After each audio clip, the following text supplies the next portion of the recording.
quickly, let's talk about housing. And it is something that a lot of Nigerians have been asking if truly the government is working to ensuring that the deficit is, breached. For some people in government, they still think that, that's why I use the word, is still debatable. Some still think that Nigeria doesn't have a housing deficit. So is affordable housing a possibility in Nigeria? Well, yes, my answer is yes, very affirmatively so. And when you speak of Nigeria, you speak of the totality of Nigeria, the federal government, the states, and on one side of the development spectrum, and of course, private enterprise on the other side of the development spectrum. But I think that it is time to put to bed the mystery and the agony around the 17 million housing deficit. There is no such thing. It's a lie. And I have discovered that it came from some literature in the Ministry of Housing when a policy was being developed in 2012. My investigations showed that there was no data to support it. How it then escaped to the public space and people are quoting it just beats the imagination. What I know very clearly is that every country has a housing challenge. Every country in the world has a housing challenge.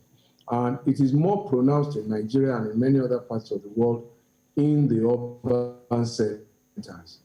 Because, as I have said before, and I will repeat, many of the people struggling either to rent or to buy a small house in our major cities have houses they have left behind in their villages, in their home settlements, but rural-urban migration, which is a problem the whole world is dealing with, is creating a supply and demand problem in the urban centers.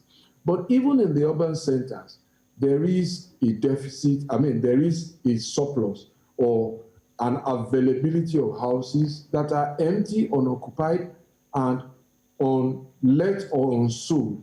And I think what we should be doing while we are trying to build houses is also to see how to bring those houses into the market, to make them available and accessible. Because you cannot have unused material and be creating more and then say that you have a shortage when you haven't fully utilized what is available. Unfortunately, some of those, the bulk of those houses don't belong to government. Those that are empty, those that are unused, they belong to private citizens. So one of the arguments that we have canvassed in the ministry is that the state governments, where those houses are, must also step in, because the federal government can't do all of this by herself. The state governments must step in to find out why is this house empty and what can we do. Some of the things we have recommended is that, look, housing is not just ownership, it's ownership and rental. So can we change how people rent houses? Instead of asking them to pay 3 years rent in advance, why don't you ask for 3 months rent or something and bring down this thing? Because affordability, for me, and I think any right-thinking person, is not just about how much it costs. It's a combination of how much it costs and how I'm supposed to pay. So if my monthly rent, right, can be paid from my monthly salary, let us assume that my monthly salary is 900,000 and my monthly rent is 300,000. Clearly, that's about 1/3 of my income. Ordinarily, if my landlord will accept 1 month's rent every month, deducted from my salary at the end of the month, it will be affordable.